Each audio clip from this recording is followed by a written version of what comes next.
Hello viewers, আশা করি সবাই ভালো আছেন। আজকে কমন একটি সমস্যা নিয়ে আলোচনা করব। ইতিমধ্যে আমাদের কাছে আজকে কয়েকদিন যাবৎ কিছু রোগী আসছে যাদের খুবই কমন একটি সমস্যা নিয়ে আসছে, তা হচ্ছে জিহ্বায় ঘা বা প্রদাহ নিয়ে আসে।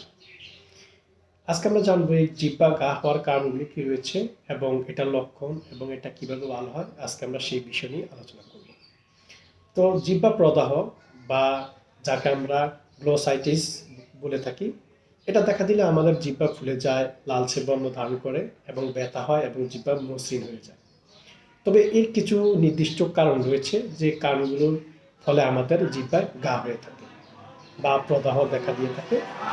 যার মধ্যে যে প্রধান বিষয়টি রয়েছে তা হচ্ছে পুষ্টির অভাব। আমাদের অনেক সময় বিভিন্ন পুষ্টি অভাবের কারণে আমাদের এই জিভে ঘা হতে পারে বা প্রদাহ সৃষ্টি হতে পারে। যে ভিটামিনগুলো অভাব রয়েছে এবং পুষ্টি অভাবগুলো রয়েছে, তার মধ্যে হচ্ছে ভিটামিন বি কমপ্লেক্স। এর পাশাপাশি ভিটামিন বি 12 এবং ভিটামিন বি 6 এবং ভিটামিন 2 এর ঘাটতিজনিত কারণে আমাদের এই সমস্যা হয়ে থাকে। এর পাশাপাশি কিছু ফলিক অ্যাসিড জাতীয় অভাবের কারণে আমাদের এই সমস্যা হতে পারে। এর পাশাপাশি আমাদের শরীরে যদি কোনো কারণে রক্ত বা আয়রন কম থাকে, সে থেকেও হতে পারে।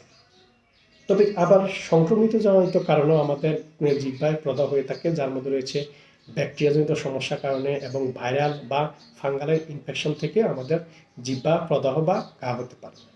তবে এর পাশাপাশি অ্যালার্জিও দায়ী রয়েছে।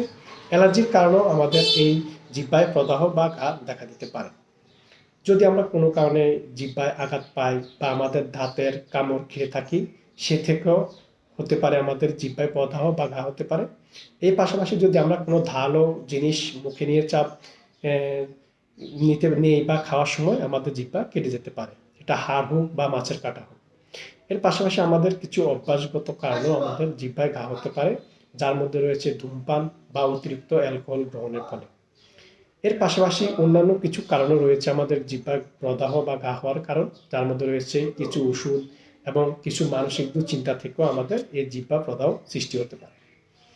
তবে কিছু লক্ষণ আমাদের এই জিহ্বা ঘা হলে দেখা যেতে পারে, যার মধ্যে হচ্ছে জিহ্বা লাল হতে পারে বা ফুলে যেতে পারে, জিহ্বা প্রচণ্ড ব্যথা হতে পারে, জ্বালা পোড়া দেখা দিতে পারে এবং খাবার খাওয়ার সময় অস্বস্তি বোধ লাগতে পারে।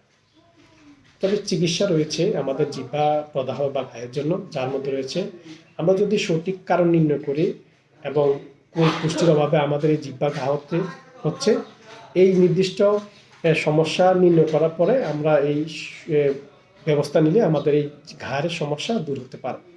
এর পাশাপাশি আমাদের পুষ্টি ঘাটতি পূরণ করলে আমাদের এই জিহ্বা ঘা বা প্রদাহ হওয়া থেকে আমাদেরকে সুরক্ষিত রাখবে।